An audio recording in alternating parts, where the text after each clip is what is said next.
Hey, good morning to those of you in the morning zones. Good evening to those of you in the evening zones. I did not mess that up. It's been a nice long week, and I'm sure all of you are really into the spirit mind and the force mind, and everything's going well for you. But it's good to see you all making it back again for another night. Um, Seems like a lot of your homeworks went really well. Um, I'd like to share a story that I have about fire bending, if you don't mind. And it was at a really wet class over in the Pine Barrens. I was working with another student. Um, Probably shouldn't use his name just in case he gets angry. But anyway, um, we were sent out to go bend the fire in a pouring rain. So we had all of our dry wood stored underneath one of the tables in the dining hall. We took that out with us. We started the fire, raised it up on some bark above the damp earth, and we had this good fire going. And putting some more wood on was all nice. And we're trying to bend the fire this way and that way, and the wind kept blowing it the way that it was supposed to bend, and we couldn't bend it back. And it was just one of those weird nights that things were just kind of going crazy and crazy. But we were able to put energy in and watch the fire rise up. Well, my hands go this far, but it probably rose up about that much and then went back down and then up again and then back down, depending upon where we're sending energy or not. And we thought that was a really good feedback from the fire for us, that we were able to make it rise up and we put energy into it. And then we thought, well, talking back and forth, what happens if we take the energy of something different? So we tried laughter, and it made the flames flicker. And we thought, well, maybe that was just our imagination watching it flicker. And then we put the feeling of love into it and turned more of an orangey red color and sort of spread out over the coals. And thought, okay, that, I mean, being pessimist, we were thinking, okay, that could also be a coincidence. What else can we do? And by this time, we have a fire going that's a good, 10, 12 inches tall. So we come up with the idea of putting the energy of apathy into it. I know it's not a regular emotion, but man, it could be strong. And I know some of you live a life that sometimes it can bear down on you, the feeling of apathy or depression. And so we put that into the fire. And I've never seen something die as quickly as that fire did. It literally went down to coals from a 10, 12-inch flame, just like that. And it was stuck. And it was there and there and there. And then we stopped sending, and poof, fire jumped back up about 6 inches. I Best results I ever had. I mean, it's exciting turning the smell of popcorn and getting it to smell like chocolate or coffee. But man, that was just an amazing bit. And I don't think I've ever had as good a results as that since then. It seems like once you learn how to do something, sometimes the spirits aren't helping as much after that. Anyway, thank you for listening. And we're going to go to Elizabeth for our opening prayer. Hey, everybody. So good to see you here. The first thing we're going to do is light our candles. And as we light them, please feel your hearts and your minds joining together, opening, ready to receive the teachings, the knowledge, the wisdom as we do this work together tonight. And if you're in a car, I see at least one of you is, just imagine, even if you can't light a candle. Okay?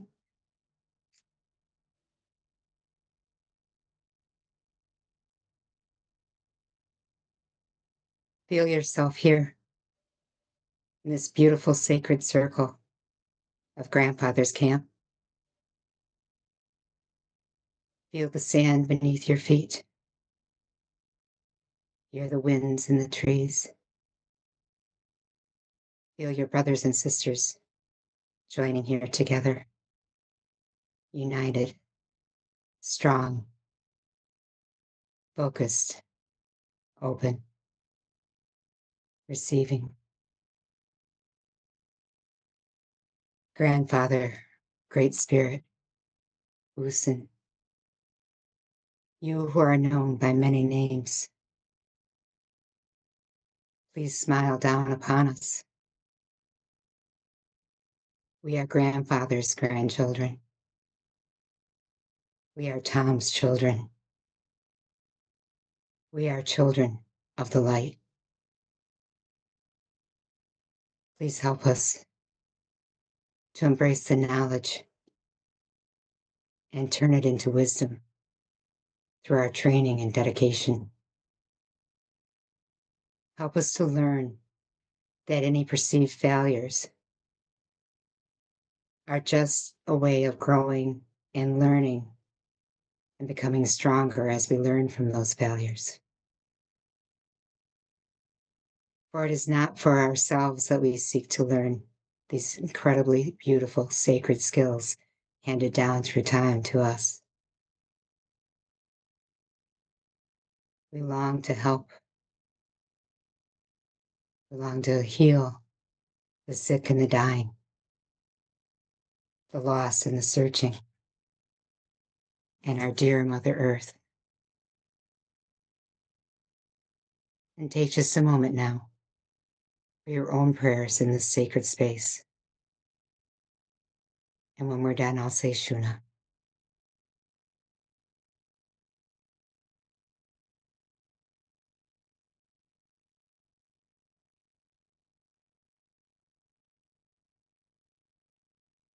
Shuna.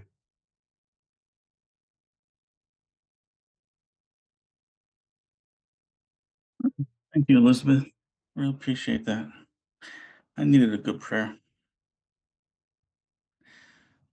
Mr. Walker, are you ready for us?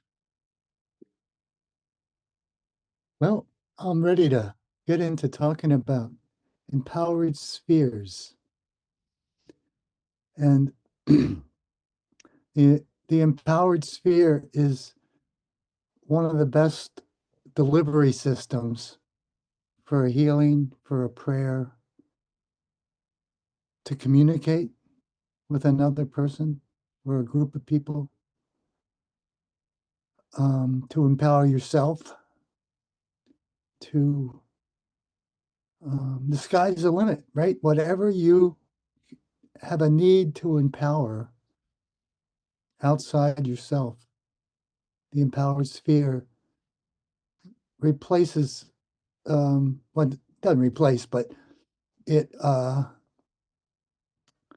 it's like if you can't get hands-on, that's that's your next best option in many cases. In other cases, uh, it's I mean, it's really situational. And the first time, well, I can't remember the first time Tom taught Empowered Sphere, but one time really stands out in my mind. And I'm not going to do this to you all, but we were at the old studio way down Route 9 doing a class, and he was teaching the Empowered Sphere. And he had us build up our empowering of energy and really being hyper aware. And by the way, this was near the end of the class. And then he said, create that empowerment. And when he talked about empowering it, he talked about being pregnant with sphere, meaning that the sphere is partly inside you, kind of around where your temples might be, and outside you. So the term pregnant with sphere is very appropriate because you were giving birth to something.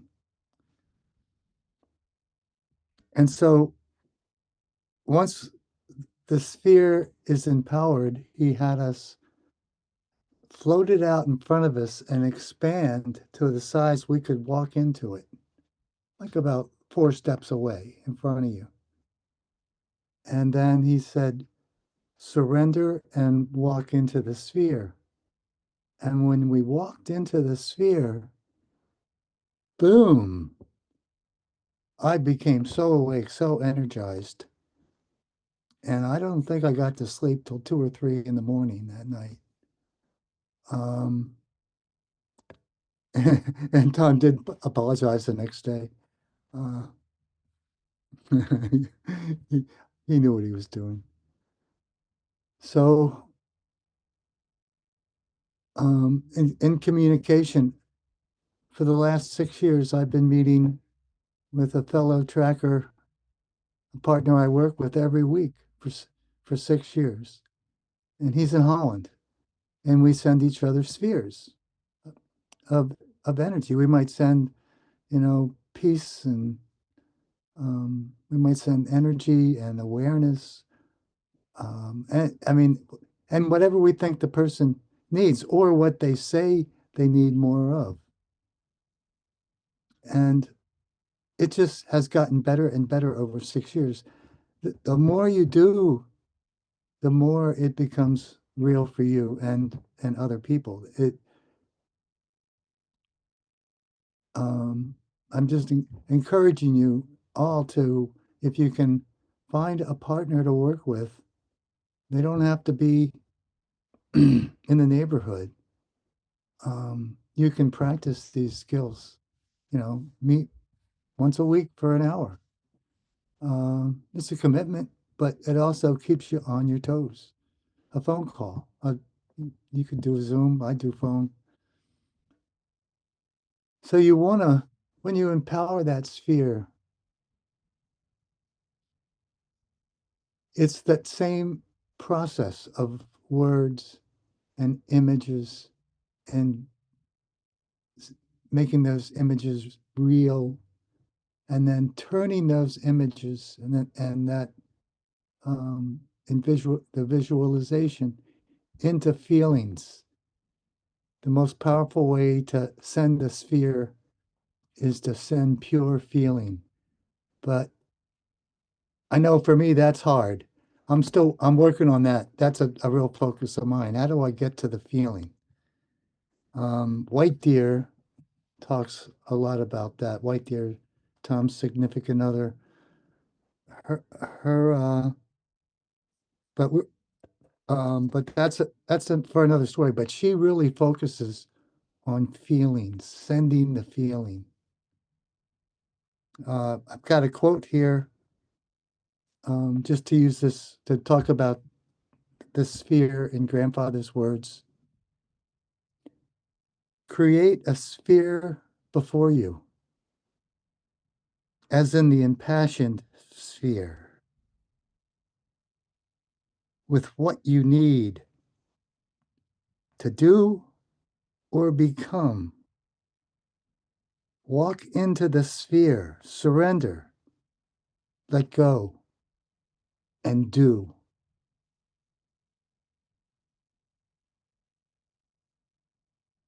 So there you have it, folks. That's right from grandfather.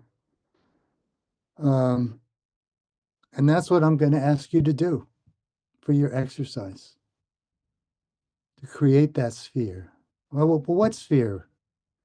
Well, in this case, it's a sphere of gratitude, a sphere of appreciation for the blessings that grandfather and the lineage and Tom have given us for this opportunity, these teachings, this opportunity to live in our complete self, in our birthright, in our true self, in pure self. We're all getting there. You're all here. You're getting there. It's a journey. But feel that gratitude and appreciation for this path that we've all chosen to walk, and for the people who presented this path to us. I'm going to give you about 10 minutes for this exercise. It's a one-shot deal, right?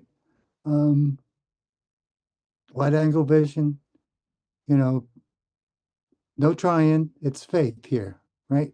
Okay. I'll see you in about 10 minutes. Enjoy.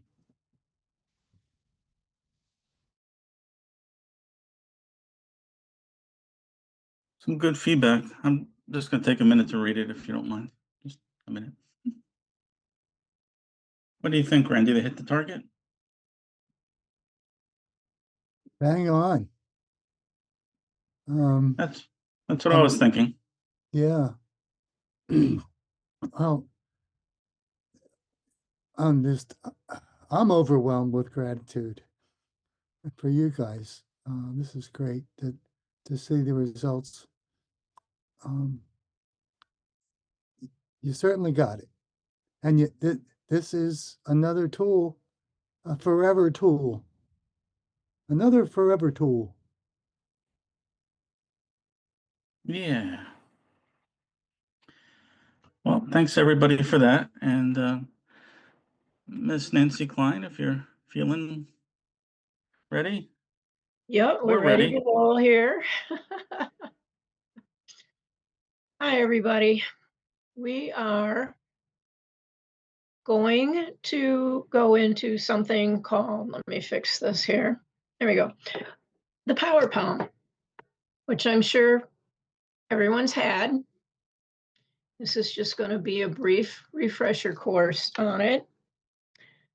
It's an intense form of healing that can be done on demand without prior prep time. In my notes, Tom called it grandfather's touch. So Intervision will bring a patient for you to work on. And Spirit tells you that the power palm is the tool to use. The patient can be sitting, and usually you are standing behind them. Dave, can you bring up that power palm photo, please? There we go. I know, it's crude. I'm sorry. The illustration, they're standing beside. Usually you will be standing behind someone. But you know what? You don't know until the creator moves you to do the power palm. You place your hand on their back or leg as directed by spirit. And while you stand there, you begin to draw the energy from all realms, sacred silence, present energy, all the energies. Don't think about it, what energy you're using. The creator and spirit, that's their choice, not yours. You're the conduit for the creator on this one. As Tom said, I don't need to know. I don't want to know. And that applies to so many things, not just this.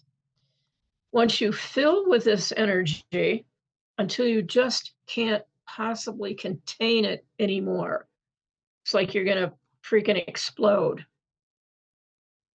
The energy comes, you absorbed it, it's in your hand, and you blast the person with it.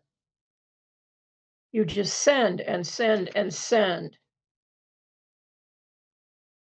And at a time, you'll know it's been done, and you cut the energy off from your hand. It's in the patient.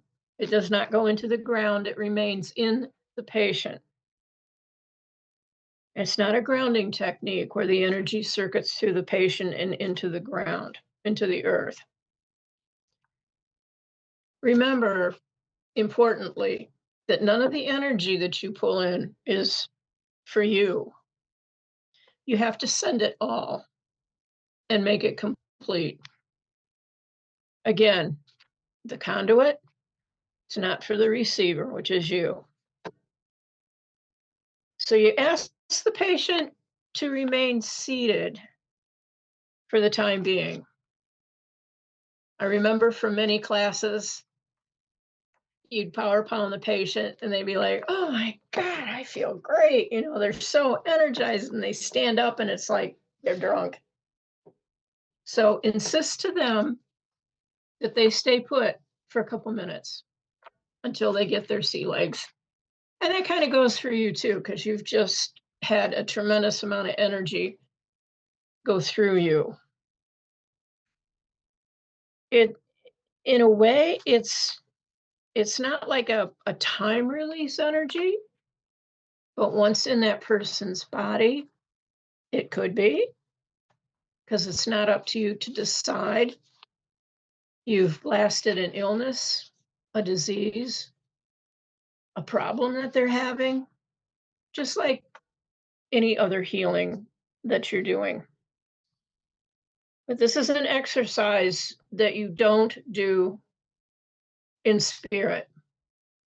I see the question. You cut the energy off your hand. You pull your hand away and it's done, because the energy isn't, the earth energy comes up through your feet. It comes from all the way around. It comes from everywhere, but it's going through your arm, into your hand, into the patient. So that's the breaking point.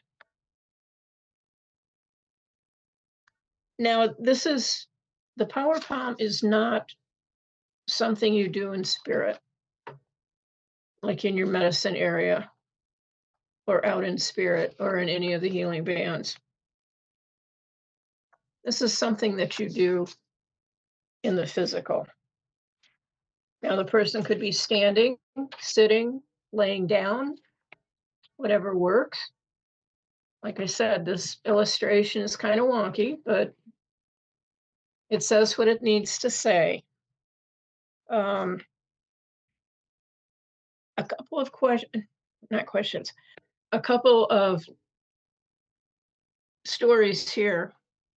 In an early class, and I'm not even sure it was, it may have been even in my standard class, this girl and I sat together, and Tom gave us some interesting information that wasn't just for the standard class. He took us down to his house, made us go in and stand in front of his altar. Holy crap. That was like overwhelming. Now, this friend, her name was Judy, she said she was an environmentalist and ran kids programs out in LA. And she was invited to some sort of state environmental meeting of some kind. There were going to be a lot of people there. Related to the government, related to the environment, or pro-environment, not pro, okay? And Tom knew how important this meeting was, and he told her that she could walk up behind someone's chair and just naturally put her hand briefly on the back of the chair and just go on. Now, that's pretty much like what you could do with a sphere. But this with the power palm that was empowering that chair that this person was going to be sitting in. And then, of course, years later, he began to teach the spheres, like Randy said. But I've always sensed that the power palm method was much stronger. I met in Florida, there was a Vietnam Wall, a small one that traveled. And I went to see it. And golly, the governor was there. And I casually walked up to him, shook his hand, and said, "Congratulations. Now let's see you take care of Florida's environment." And I said that while my hand was connected to his. Bam. It was done. He acknowledged a little bit, like he didn't wince, but there was a sense of a reaction in him. So that was pretty damn personal. It kind of tired me, but I walked away, and that felt like a good thing. Now, one other one I'll say briefly is at a meeting with Kyle, and I'm looking at Carly's, we're pulling from all sources. Can that include spirit? It'll come from spirit, or it could come from a guardian in a higher level. It could come from the creator through the void. Don't know. It's just pure raw energy that doesn't have a name. It's just the energy of the universe that you're using. So Tom, with this meeting of Coyote Thunder, he taught them the power palm. And they were in partnerships. And he was sitting on Tom's healing table, which turned out to be Charlie making that healing table into his desk for his house. So that contained a lot of power there, right there. She was standing behind him and she power palmed, broke it off, and he had a huge red mark on his back in the shape of the palm, the hand, almost like a burn. Because he felt it, took his shirt off, and everybody noticed it. Everybody noticed it. It's a powerful technique, folks. Knowing there will be a connection between you and your patient, spend a little time going deep to ask the Creator to guide you. They know what the patient needs.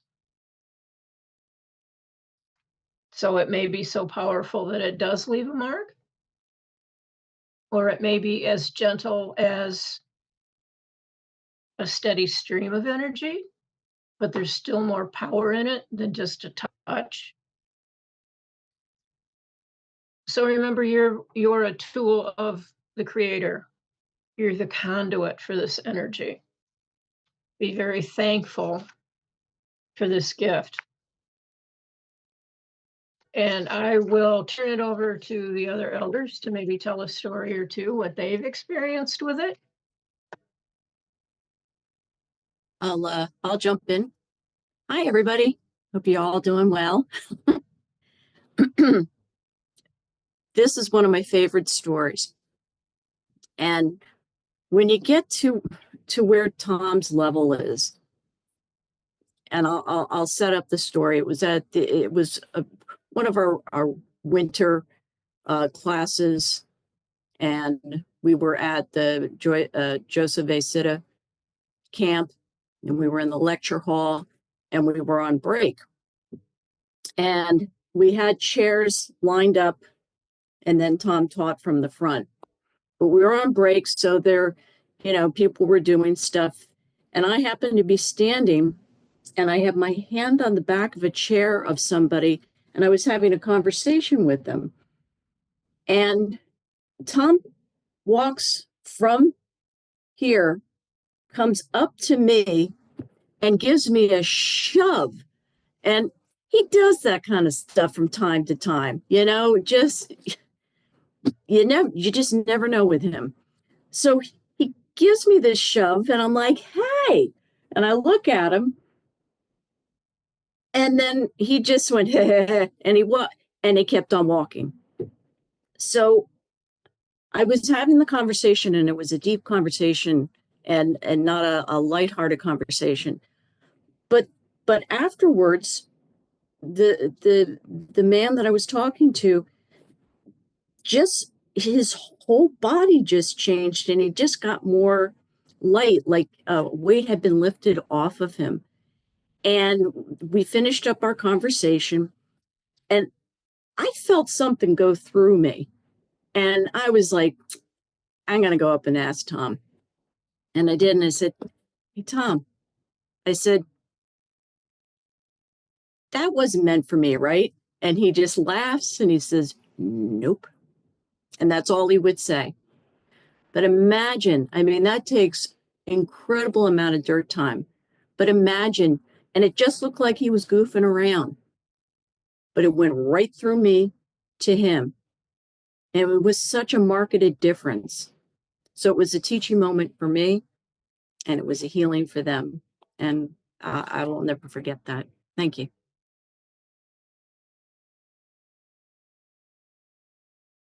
Anyone else? Charlie, Randy, Elizabeth? I just have a similar story that Tom shared with us, where he would use the power palm on items also as a way of cleansing them. and had brought in this thing that I thought was maybe a little bit dark. One of the students had given it to me and said, you know, can you evaluate this? And it felt dark to me.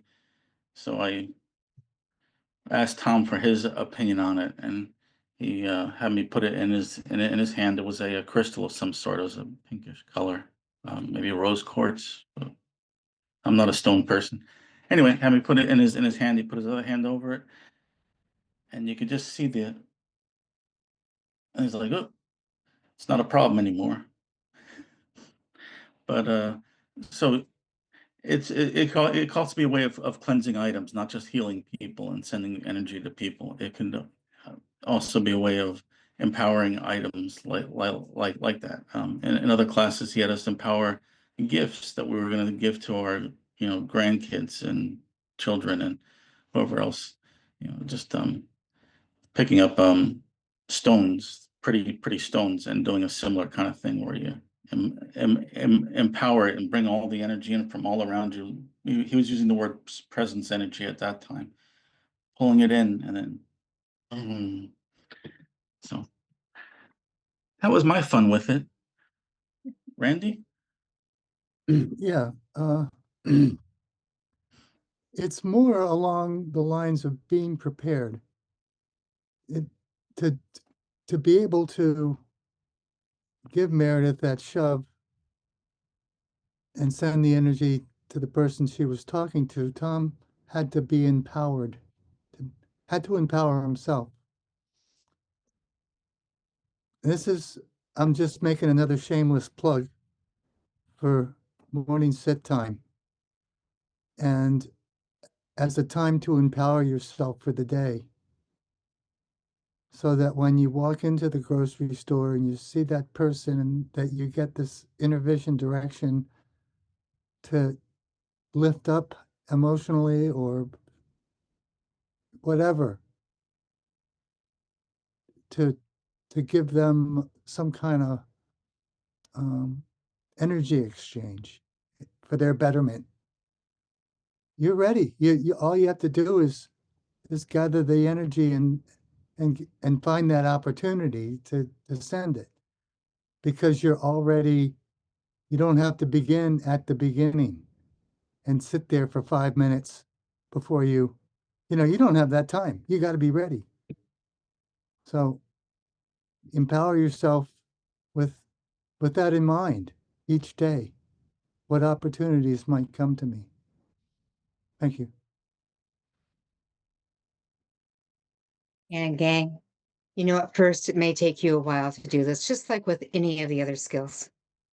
But with more practice, more dirt time, more training, it'll come so fast. And it's great to be prepared, like Randy was saying, but sometimes something will hit you unexpectedly. And with more dirt time, you can just do it.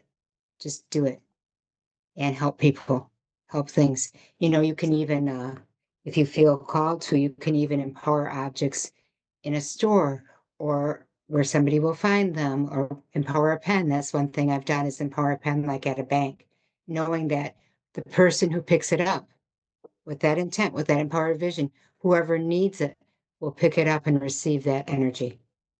So it just is a matter of dirt time, training, empowered vision, all that good stuff. Okay, we can make a huge difference, okay? We can make a huge difference. This goes along with what Randy was speaking of with spheres. Tom had us do an exercise, of course. God knows what class it was. It's all one big class in my head now. There's no differentiation between any of them.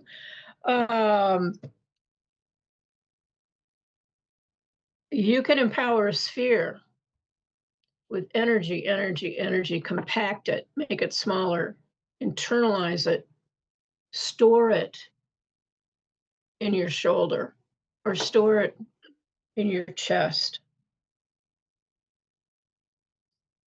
And like when Elizabeth said, and I said earlier, it's instant, it's on demand.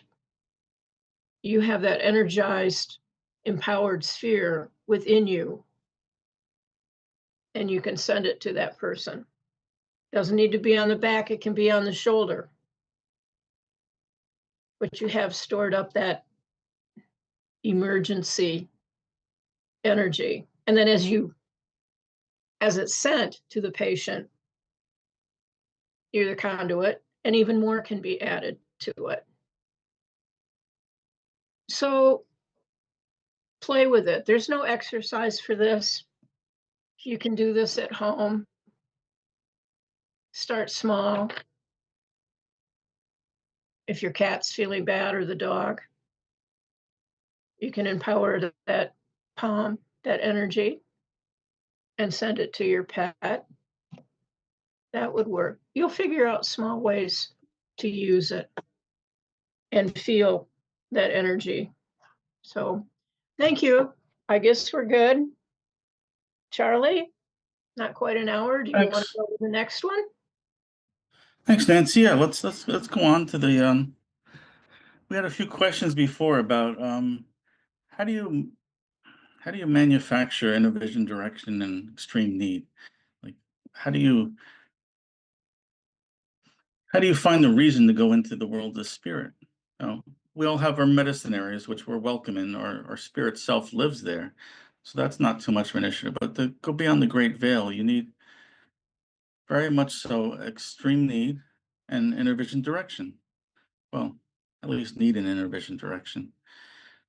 One of the things that Tom had taught us and that he found useful in his life and that I then found useful also is to start looking at it as working time, that we are now on the job shaman, and that if somebody comes up to you and they're not feeling well and they're asking what they could do about it or they need an ear to listen to, well, this is your opportunity. You have somebody asking you. If you feel the inner vision communication that this person needs something like healing in the world of spirit, don't put it off. Don't say, no, I'm too scared to go there. If you're called to do it, go ahead and do it. You can bring their spirit into the healing band in spirit and work on them there. If somebody needs some advice, you can. I'm trying to think of the examples to use, but it becomes on the job training, as I just said. Uh,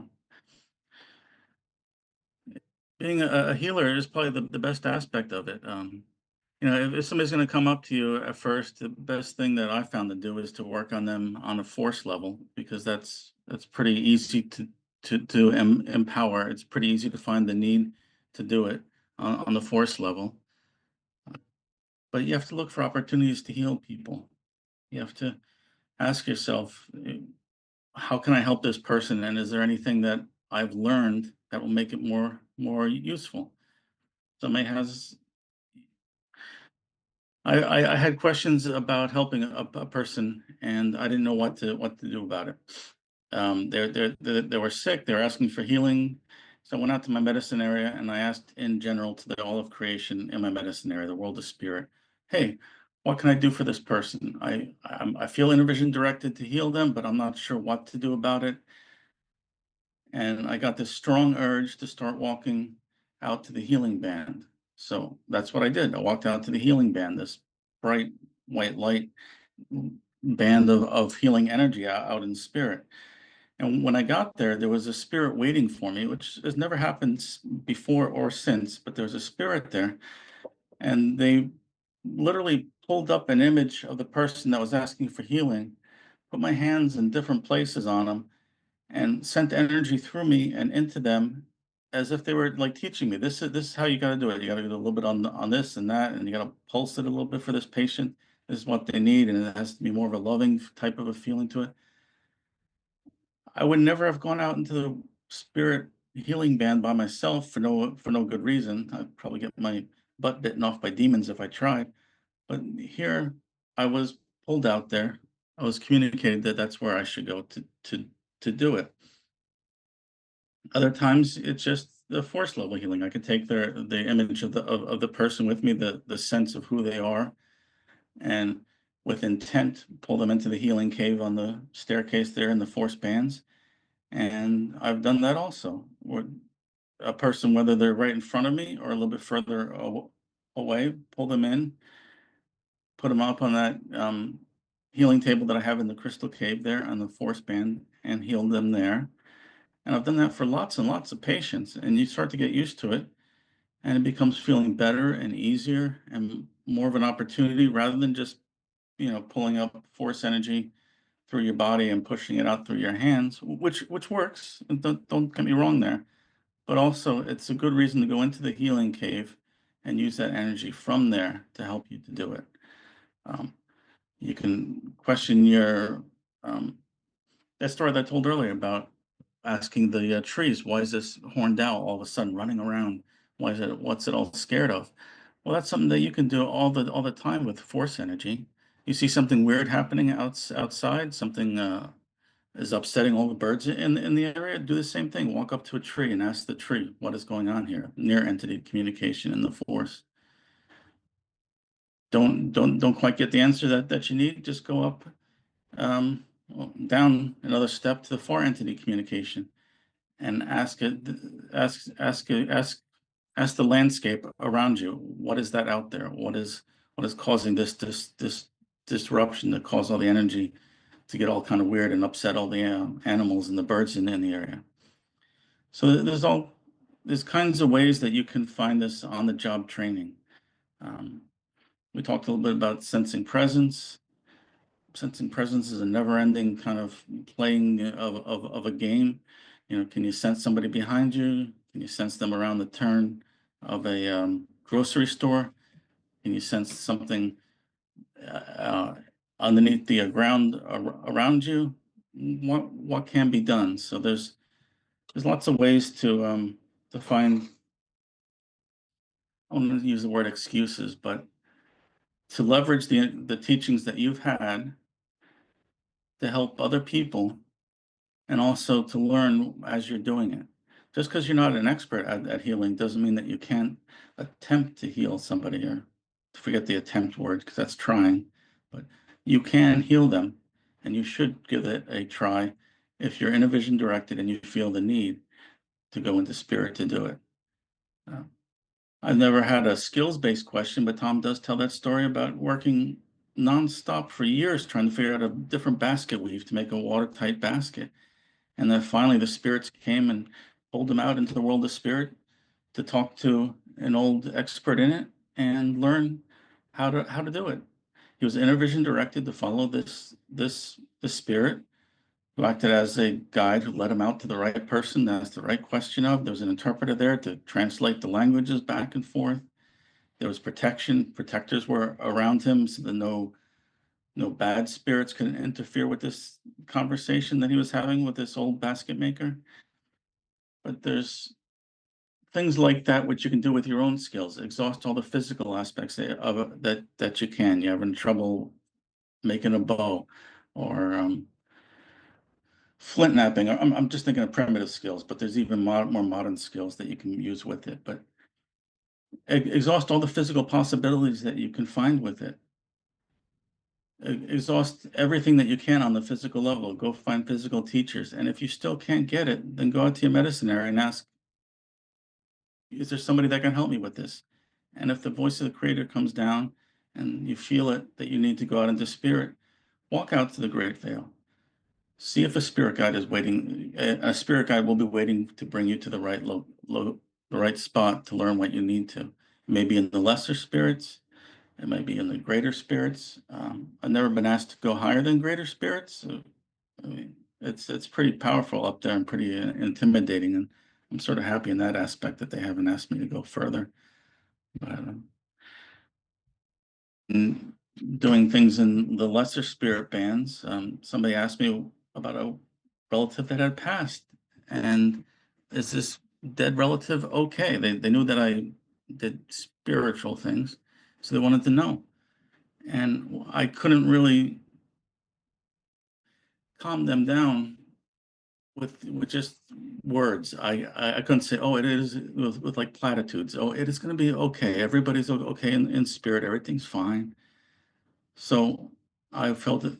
I felt a strong need. I consulted my inner vision. It said, yeah, go out and find them. And that's what I did. I set the intent, the purpose. I double checked to make sure that it was in a vision direction and not just my own ego talking. Walked out, met up with a spirit guide. They brought me to the first band, the Lesser Spirits, and brought me over to this. Well, they look a little more like a mannequin, but they were there, and I tried to talk with them. They didn't know that they were dead. They didn't know what was going on. They didn't know anything, but it was the person that I was looking for. It matched the description that the person had given me. And I kept asking, is there something I could tell your family? I could tell your family. And they're like, I I love them. Where are they at? Why am I alone? It was a very weird conversation to have with the spirit, but that's sort of what I experienced in the first band, the Lesser Spirits, all the time. They're not quite sure that they're dead yet. They don't know what they're doing. Um, I've sometimes referred to it as the big compost heap in spirit. So these are spirits that are going to get recycled, maybe, or something. They don't know what they're doing there. And I've gone out to the second band of Lesser Spirits where they're a little more organized and have some answers. That's where I found advice on things in my own personal life.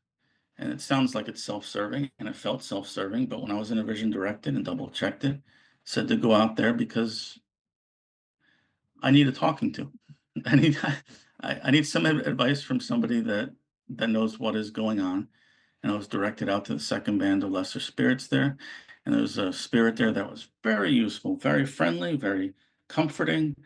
Um, and you're going to find all kinds of opportunities in your life. And I'm wondering if Nancy or Randy or Elizabeth or Meredith, do you guys have any similar stories about finding ways to um, use these techniques in your daily life? And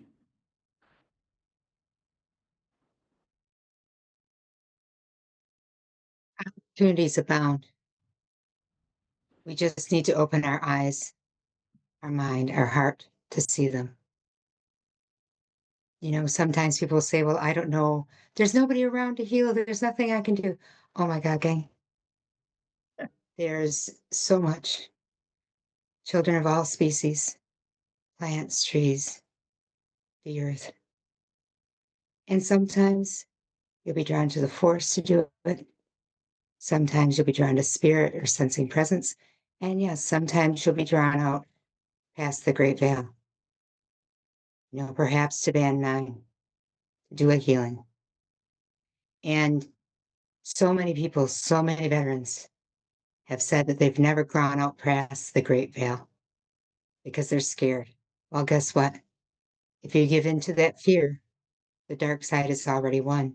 You're not healing those people, those things that you should be healing. Now, again, be prudent about it, as Charlie was saying. There's a need, you feel that call, you double check with inner vision, you go out through the great veil. There will be a guide waiting for you, or you'll have that deep inner knowing that this is what you're supposed to do.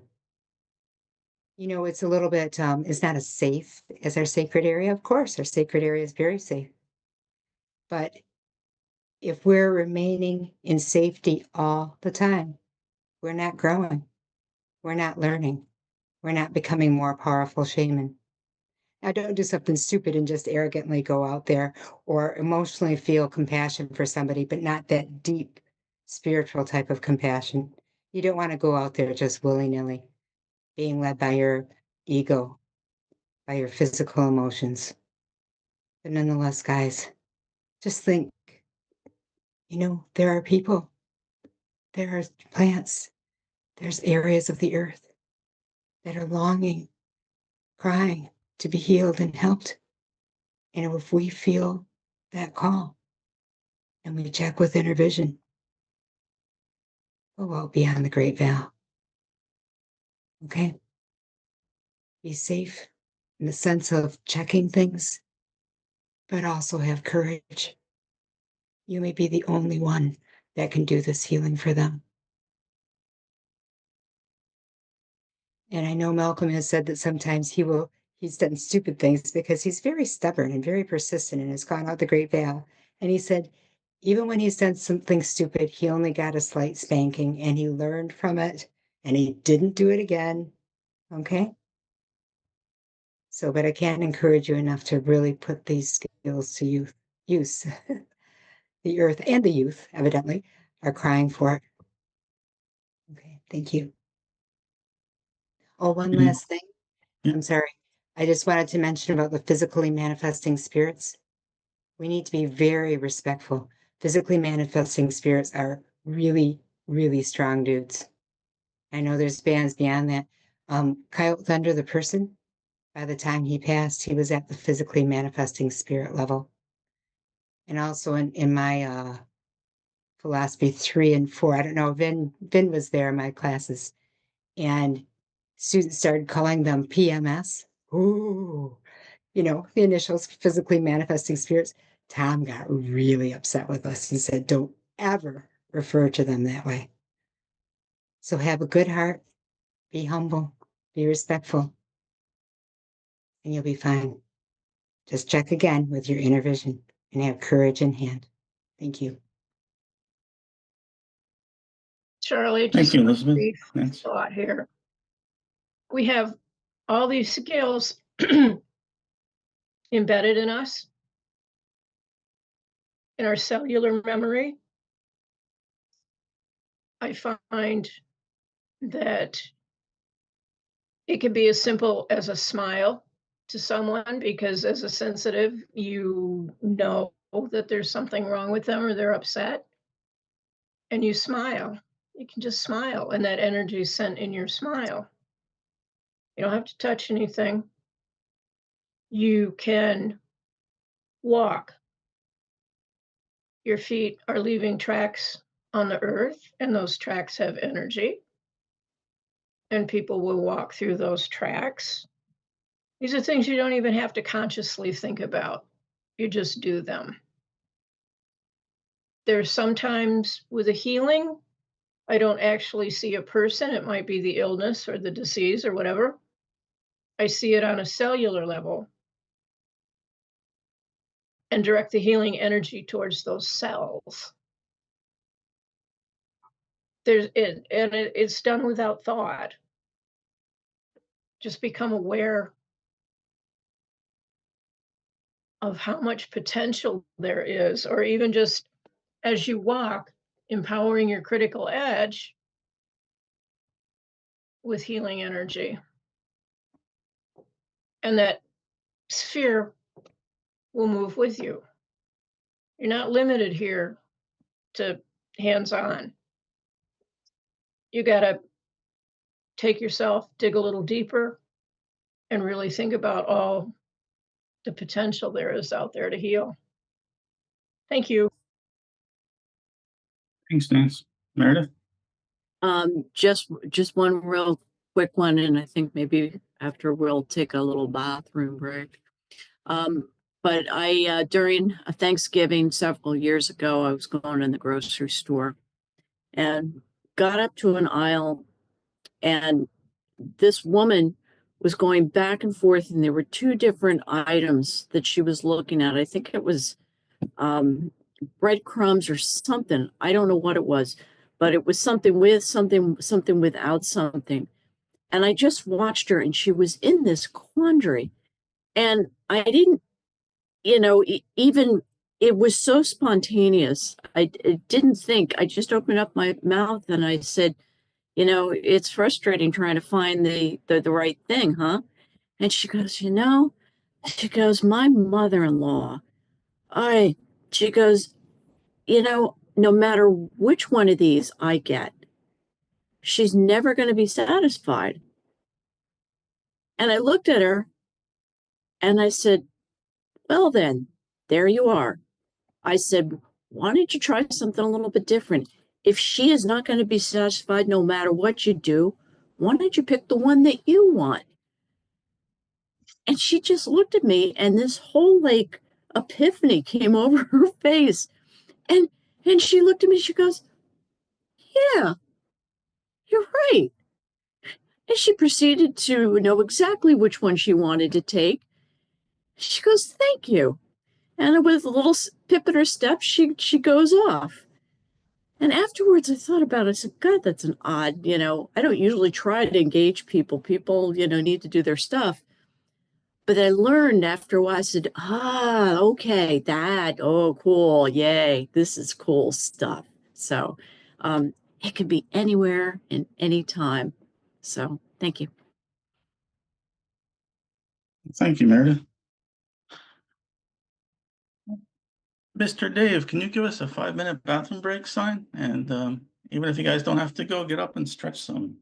Wiggle your fingers and toes. We'll be back in 5 minutes. Thank you.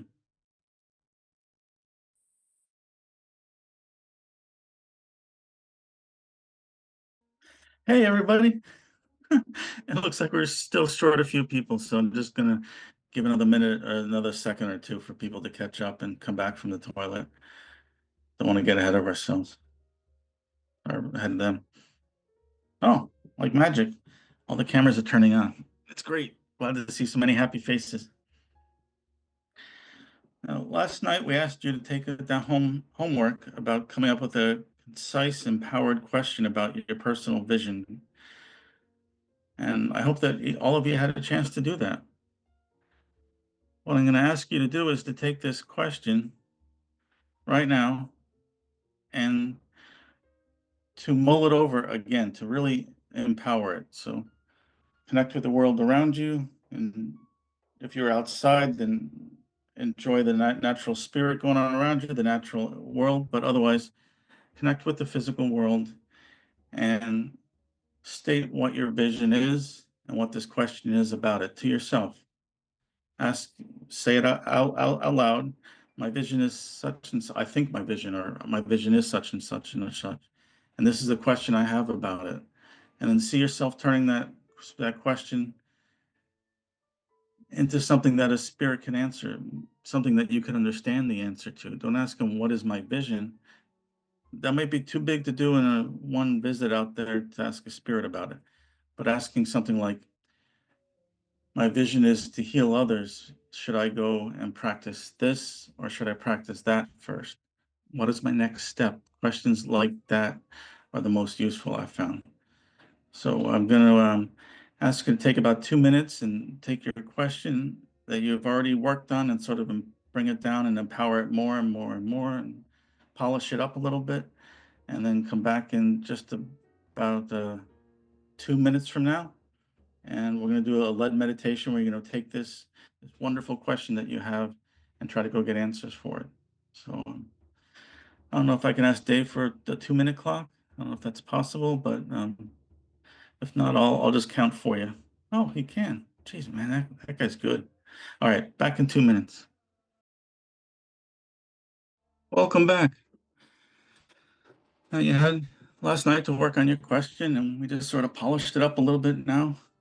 So if you can get comfortable for meditation, I'm going to ask Randy to do some drumming for us. Get into your seated meditation position. I'm going to go on a slight journey.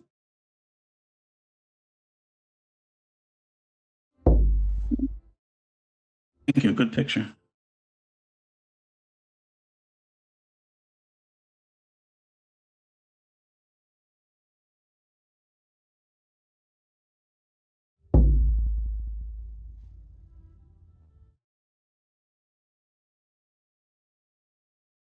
Contemplate that question that you have.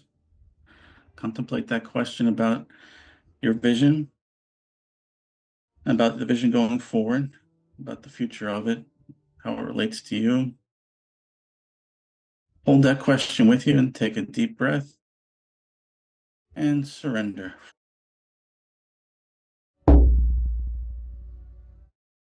More time, a deep but gentle breath. And we're going to surrender to our medicine place and breathe in and let it go.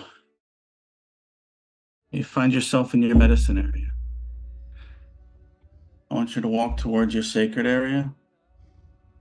Find yourself walking there. We're walking to our sacred areas, the place in spirit where we feel the strongest.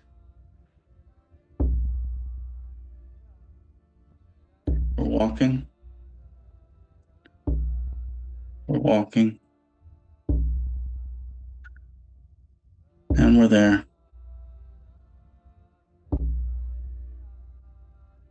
Sacred area, in the realm of spirit, I want you to ask the question that you've been polishing. I want you to ask that question to anything around you and to everything around you.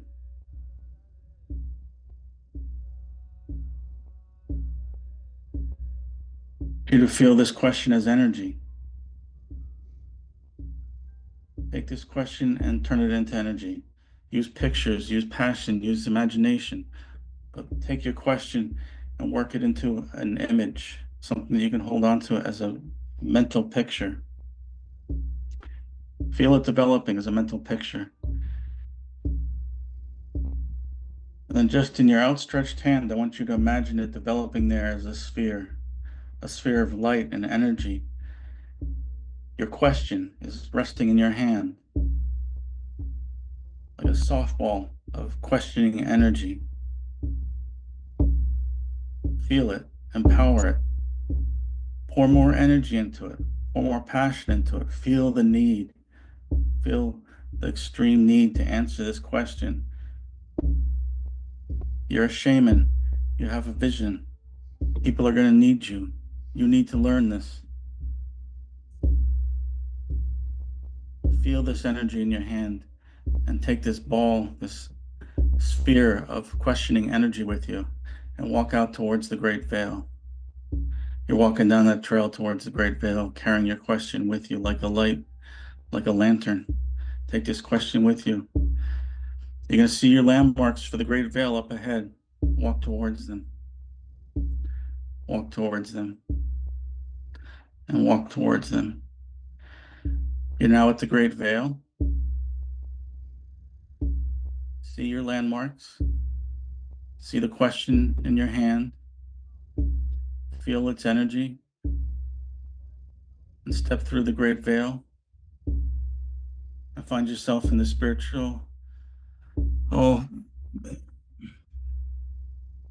spiritual memory. We're going to walk through all spiritual memory. You're going to see your landmark off to the left. You used it the other night. You're going to pass it by. This answer is not going to be found in the past. We're going to walk forward a bit more towards the next veil. We're going to glance off to the right where the cave of the futures is. But this question is not for them. It's not to find in the future. This question is for spirits to help you answer. I want you to step through that next veil into the lesser spirits and meet up with your guide, your landmark guide there. Look him in the eyes, hold up your question, and ask it. Show him your question and ask it verbally. Say, this is what I need answered. Listen, feel. It may come as pictures, it may come as feelings, it may come as thoughts, it may come as words. Pay attention to the answers that you're getting.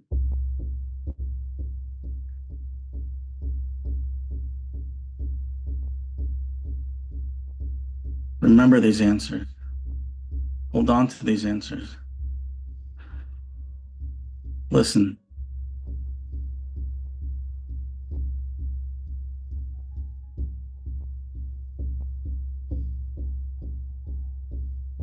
Look your guide in the eyes again and say thank you for the advice. We're going to walk further out into the world of spirit. We're walking through the lesser spirits. Perhaps your guide's walking with you, perhaps not, but you're carrying your question as a lantern, as a glowing ball in your hand of energy, of extreme need and purpose. Walk with us to the next veil. You're going to reach through and take the hand of your spirit guide, the second in spirit, lesser spirits, and step through the veil. Look your spirit guide in the eye. Hold up your sphere of question and verbally ask what your question is. Have passion with it. Feel the need as you're asking your question. Listen. Be open. Surrender. Let go of all thoughts and expectations about what the answer is going to be and just be receptive to it. Be open. Hear the answer coming back to you.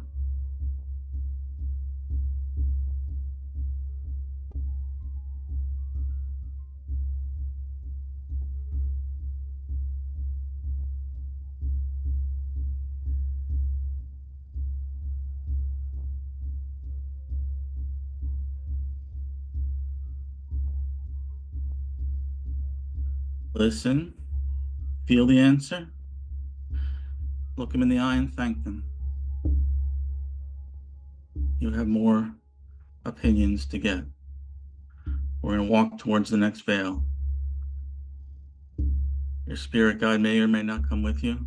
Walk towards the next veil, the healing band.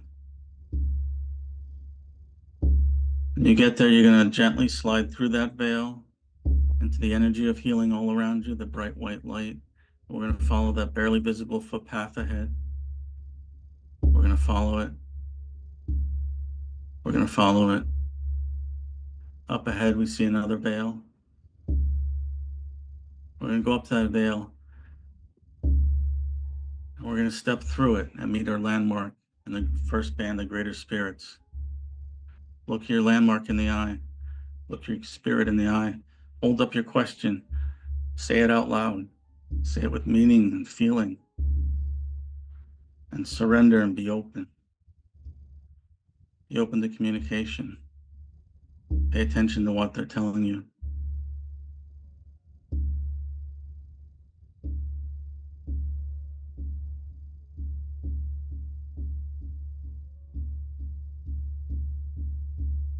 Attention.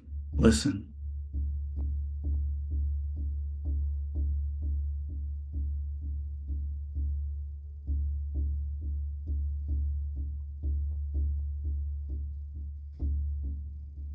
Look them in the eye and thank them.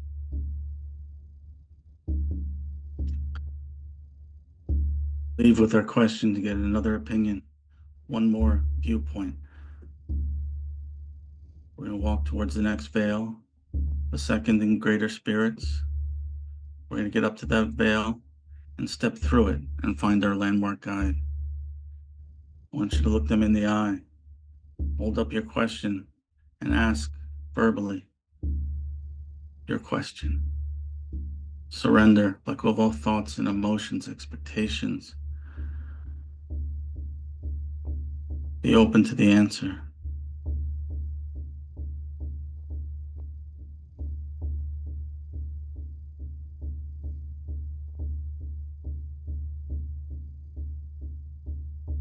Ask your question again. Feel the need to have an answer.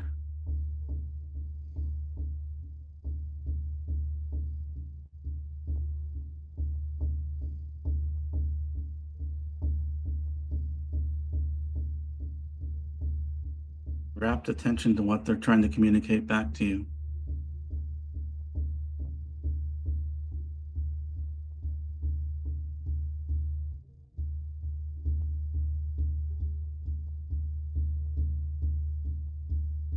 Spirit landmark in the eye and thank them for the time that they've given to you. Time is the most precious thing these spirits have.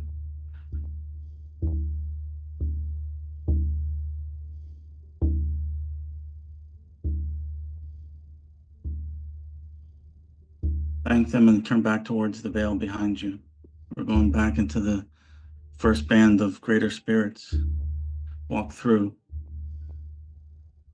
See your spirit guide, they're watching you, taking your question with you, taking the answers that you have 4 viewpoints on. Walk with that spirit guide to the next veil. Step through into the healing band. Carry your answers through the healing band, walking on that faint path through the light, the healing, the loving motherly energy all around you, up to that next veil. Step through the veil and into the lesser spirits band and see your landmark guide there. Carry the answers that you've gotten with you. Walk with them to the next veil. You're walking and walking and walking. the guide again for helping you, and step through the next veil. Meet up with the first guide in the Lesser Spirits Band.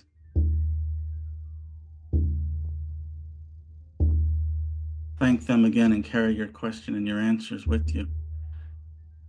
Feel the changes that these questions and answers have made on you. And walk with this spirit guide up to the spiritual memory band. And when you get there, we're going to step through the veil, step into spiritual memory.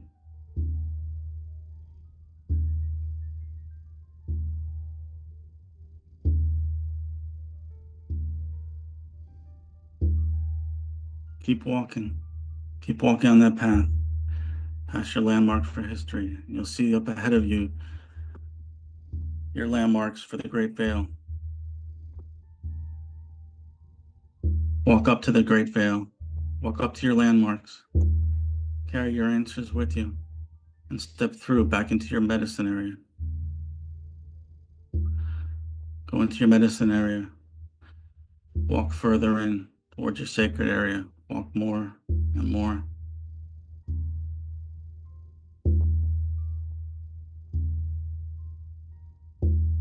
In your sacred area, I want you to take your question. I want you to expand it, big as a person, big as you are. Expand it, make it grow.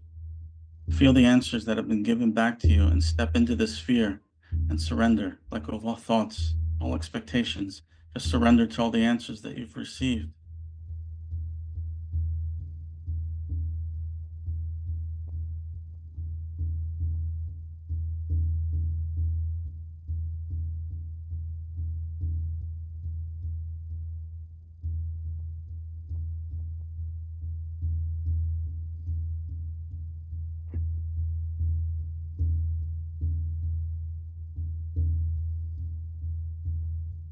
Feel the answers.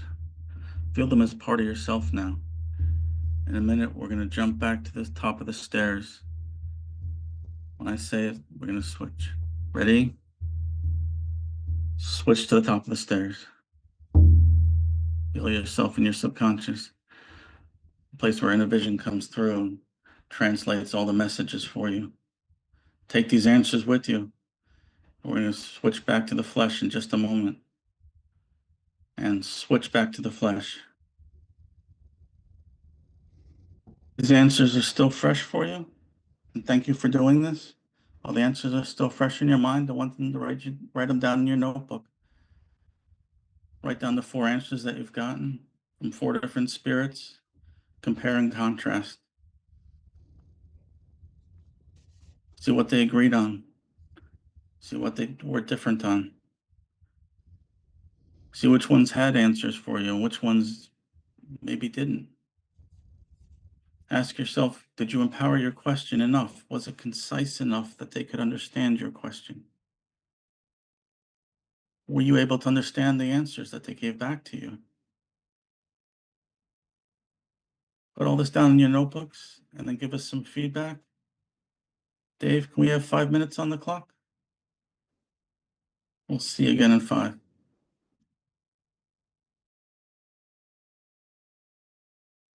Well, thank you very much for going on that journey with me. I want to remind everybody that this is not a one and done kind of thing. You've learned a technique you can do by yourself.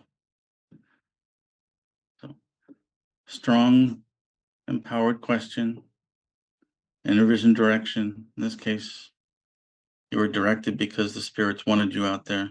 We arranged it ahead of time. It works like that with these classes.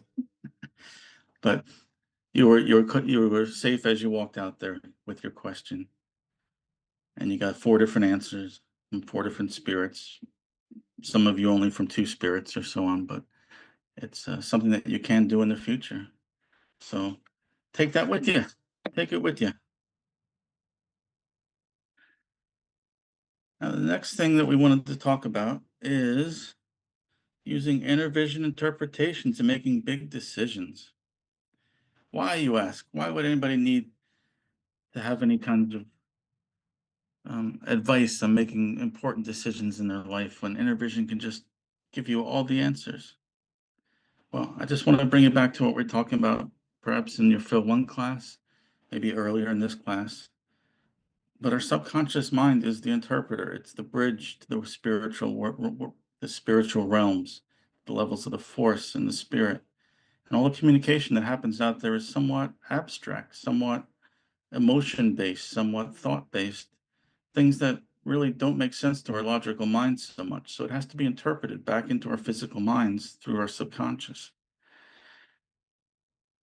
Unless you're really good at it, unless you're a Tom Brown type fixture, you might want to get some feedback on these kinds of answers that you get through your inner vision. I always ask twice when the inner vision tells me to go out in the spirit for some reason, because the first thing, it could be my misinterpreting it, or I mean, I don't happen all that often anymore, but sometimes I do misinterpret just like everybody else does. The inner vision calling to go out to some band or another to learn this or that or perform a healing. But just double check to make sure that you're doing it not out of ego, but out of purpose beyond self or somebody else, that you're being called out there. Another thing is, I had the really hard conversation with somebody who made a huge life decision after one meditation. And that happened to anybody else. So if you were to do one meditation and it told you to leave your family, go to a different country, pick up a new career and path and vision and everything else, ask another spirit. Go and ask a few different spirits if this is what they really mean or not. Don't let that happen to you. And don't let it happen to your patients. So if you're healing somebody and a spirit tells you something and you're not quite sure if you quite understand it, don't be afraid to ask for clarification. Go back and forth with the spirit. They don't mind a conversation. You can ask for an answer, get it, mull it over in your head, ask another question about it, take it back, think about it some more, take it back to the same spirit. You can go back and forth with it. It isn't a one and done sort of situation. You can keep going and getting more opinions on things before you make any big life-changing decisions. So that's my big warning about becoming good at inner vision before you trust it 100%. Inner vision itself will be 100% correct, but our subconscious mind interpreting it, there you might run into some pitfalls.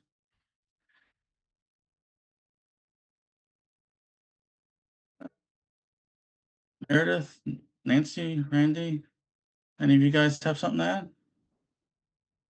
Sure. The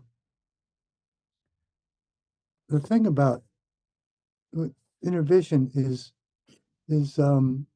honing your tool, making practicing it, learning from your successes with it, what it feels like, what that release feels like. Because the more attuned you can become to the feeling and the way it comes to you, because it comes to each of us differently. Remember, it's that signs, symbols, feelings, emotions, visions, dreams. So we all have our own way of receiving it. So we have to really sharpen that tool. We have to know it. The better we know it, the more faith we have in it, and the more absolute belief and trust we have in it. We know when it's the truth or when it's Memorex. For all you older people, is it real or is it Memorex? Well, it's got to be real. So that's another litmus test when you're getting that inner vision insight. Does it feel right? Is it do you get a release? Or is there something that's still tight? You have to take it further. That's what I'd like to share. Thank you. Couple brief stories. and I think it was in Philosophy 1 review, I mentioned it doesn't have to be the white-winged buffalo response from intervision. It can be something very small. Today, I need to take a letter downstairs to put in the mailroom so that it can go out today. So I get there, and the mailman's already been there like an hour before he usually comes. So I couldn't check my mail. Not that I'm expecting any mail, but damn it, before I went out the door of the apartment, the head's rolling, scrolling, thinking, class, writing, take your keys. No, I got to do this, this, this. It was the smallest communication ever. I did not take my keys, so I couldn't check the mailbox, which I'll do tomorrow because I wasn't going to make a second trip.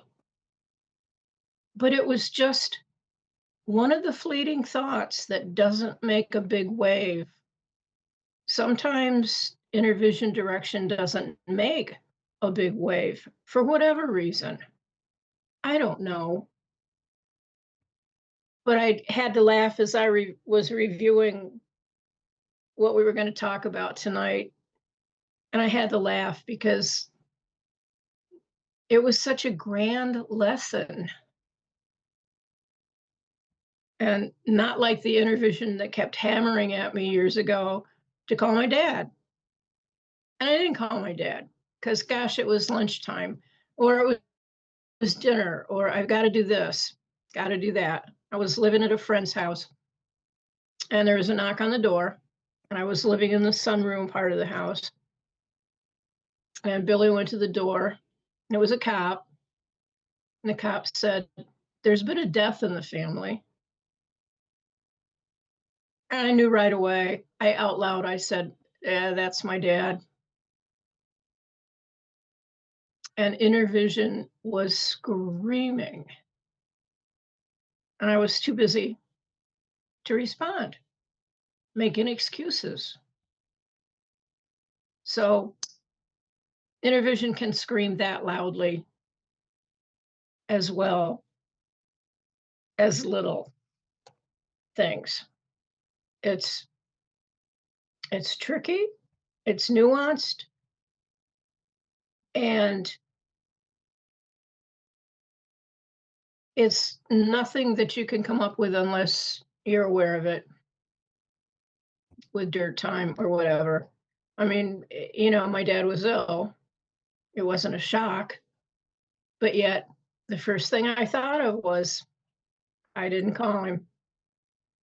And so I live with it, but it's a powerful lesson that I can relate to people that I meet. When you get something that loud, you respond. So hard lesson, but thanks, Dad. Thanks, everybody. I'd like to piggyback on something Nancy just said, and that is that intervision can also happen where you look. Now, not consciously, but where you look unconsciously. You and most of the time you ignore it, but as you get more in tune with intervision, I find myself like asking, well, why am I looking at that? And then not questioning it, but maybe picking it up and putting it in my pocket. Like with the keys. Nancy had that impulse to take her keys. Maybe, for me, I would look at my keys and then ignore them and walk away. No, actually, I wouldn't do that. I'd look at my keys and learn. Having learned from many mistakes, I'd pick them up. So it's trial and error. But again, learn from your mistakes. Learn from when it's like you get that impulse of inner vision, or you look at something and disregard it, and then later on it's like, oh, I should have. Well, learn from that. I should have. Don't just beat yourself up over it, or I'm no good. No, no, just learn from it and keep going. All right. Thank you, Randy. Elizabeth, do you have something to share? Sure, and Liz Meredith, did you have anything to share first?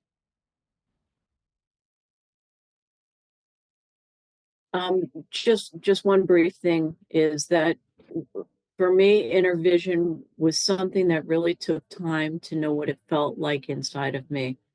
It is totally impossible to say, okay, it feels like this and it's in this part of your body, it'll come in this way. And start with the small stuff and inner vision. And you will start and also use your tracking skills to track back what happened. Oh, okay. What did I miss? And what was going on when I missed it? And then it really did take a while for me to feel and sense that in my body. That wasn't my mind popping in. And I have gotten to that point where it's subtle, but I really can tell. But the second piece is to be able to act upon it and not discount it. And because of the world we live in, it's inevitable that you are just going to go, yeah, okay, yeah, I see that, okay, yeah, I got that feeling. Oh, yeah, okay, I won't need it. We've all said that, we've all done it, but I'm learning because there's too much going on in the world. I need all the help I can get. So to me, inner vision is one of the most powerful tools. And when it comes to the big stuff, and I know people are saying it, but please do take your time. Take it in different times where maybe you can't sleep in the middle of the night. Run it by again. Run it by in you're standing online at the grocery store. Do it again. Do it in different settings and stuff, and see what your body responds to. And then you will see the consistency of it. That's all I got. Thank you. Thanks, Elizabeth. Sure. So gang, I'm going to give you 2 quotes from Tom about inner vision.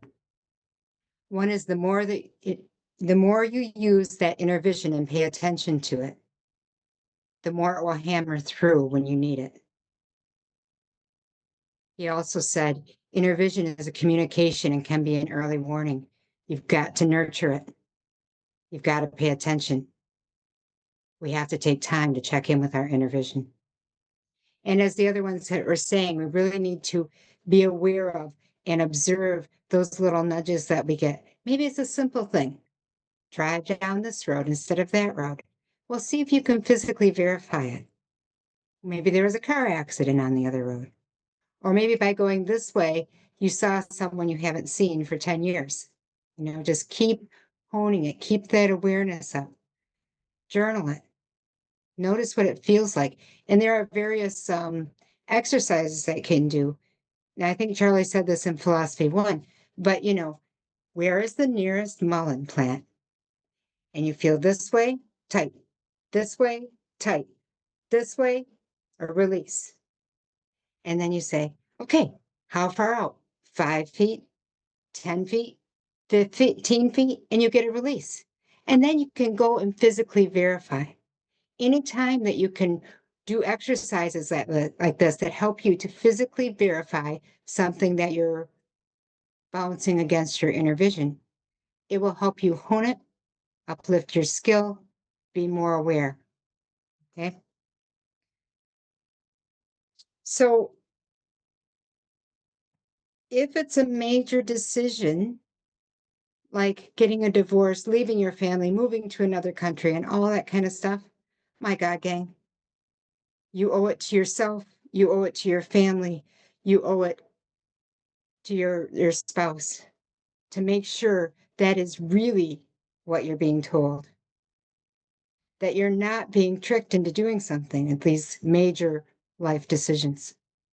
And honestly, as Malcolm says, as I would say, take it on a vision quest for something major like that. Malcolm has called the vision quest the sledgehammer to inner vision. And if you go out there for 4 days and 4 nights, man, you get so deep and the distractions fall away and you will know. You will know. The vision quest has also been called a clarification quest after your first one. So I can't emphasize enough. I've seen people make these really big decisions based on one little kind of vague feel that they got that they kind of sort of think was inner vision. Don't do that with the big stuff, gang. Don't do that with the big stuff. You know, follow like, oh, you have a nudge to pick up your keys? Follow them. Or you have, and pick up those keys. You have a nudge to pick up your keys and you don't? Be aware of what happens because you didn't do that. It's a matter of honing and honing and honing. And the better you get at it, the more in times of need, it will be there for you. Just like anything else, you put in the dirt time, you put in the training, it becomes clearer, it becomes stronger. It's there when you need it, right?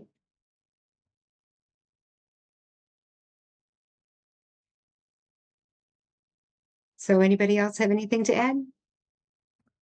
Wouldn't it be great if there's a publication of some sort that comes out every now and then talking about questions to do with spirituality in the philosophy classes? That'd be great, Charlie. As a Wouldn't matter it be of great? fact, yeah, there's been one around since 1995, and it happens to be called The Razor's Edge. And it's all about walking that edge of being spiritual people in a physical world and integrating the teachings from Tom and grandfather. And it's just great because people write in things that they've learned, maybe mistakes that they made and learned from, successes they've had, whatever. And beyond that, it's also a way for us to really work together. Because as you know, the power of a group is stronger than any one individual, unless perhaps you're Tom Brown. He was pretty damn powerful. And there's the prayer list, so we can help each other out. You can't do spirit healings on your family and yourself and loved ones. But hey, you put it on the prayer list, and maybe somebody feels that inner vision call to do a spirit healing on them, or a force healing, or just say prayers, whatever. There's the Tracker Family Contact List.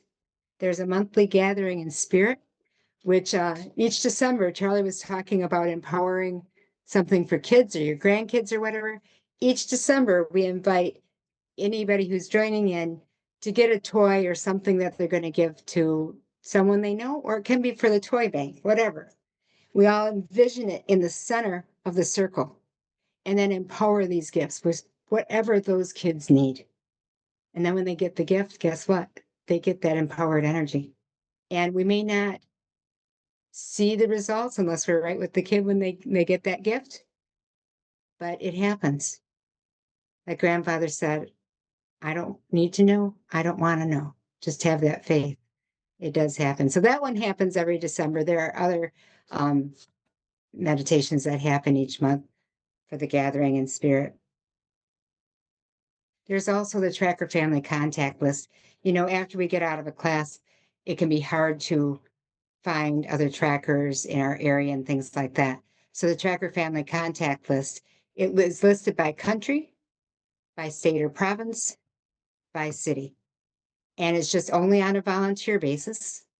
But if you would like to join that, if you would like to receive it, either way is fine. It's meant to be confidential for trackers only. So please contact me at the Razor's Edge newsletter at gmail.com if you'd like more information about the newsletter or the Tracker Family Contact List, or you want to be on the prayer list email or anything like that. Okay, you don't have to subscribe for the email list. And Tom really endorsed it. he said he wished that every tracker would get it. So, you know, we have this beautiful community here, but even though we're far spread out, we can have beautiful community through the Razor's Edge as well. And do you mind if I say one more thing, Charlie? Yeah. Okay. Also, the prayer of warning. I talked to Tom about that a number of years ago. And each day at noon Eastern time, we do the prayer of warning together. As he said, each day at noon Eastern time, hundreds of trackers are saying this prayer together, utilizing the power of a large group by doing this together at the same time. This is an amazing way of compounding and empowering that warning prayer. Even if you cannot participate or you miss a couple of noons or whatever, you're still going to be empowered by so many others who are praying or crying up in that prayer. So the prayer is, please warn me if I'm about to blunder into danger, or any of my loved ones or family is going to blunder into danger. But it can't be just words. It has to come from deep within you. There's got to be a hunger, a yearning, a passion to be warned. So I just wanted to mention that as well, because it can be really powerful to join together. And I know, and say this at noon each day, I know trackers who have it on their phone. That alarm goes off a minute or two before and they join in each and every day. Other ones, you know, they may be more sporadic, but I can't encourage you enough to do that. Okay, thank you. Oh, thank you. Well, we've learned some very good habits of Grandfather and Tom's. Morning and evening sit spots, some of their favorite spiritual exercises like tree preaching, techniques like the prayer of early warning, uses for our medicine area. We've learned quite a bit, and thank you for taking that journey with us this week. Appreciate all of you. It's going to make a difference in the future. The more workers of the light, the more shaman, the better off everybody's going to be. And hopefully the world around you is going to be a better place because you're in it. So I'd like to end with just a short prayer from Grandfather. Become the light, a light to illuminate another's path. Become a light of love, of compassion, of healing and inspiration. A light unto a world of darkness. For by and through surrendering ourselves, the light becomes reality, our truth, our love, our world. Shuna, you know my heart.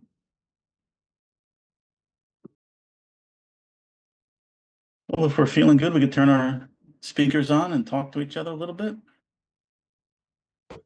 Say goodnight. Good Good night. night, Thank gang. Thank you Everybody guys take so good much. care of Good yourselves. night. Night. You. Night. Yeah, Night. thank you all. Thank you. Appreciate you. Goodbye. Hi. Stay safe, everybody. My, oh my, who wants to leave?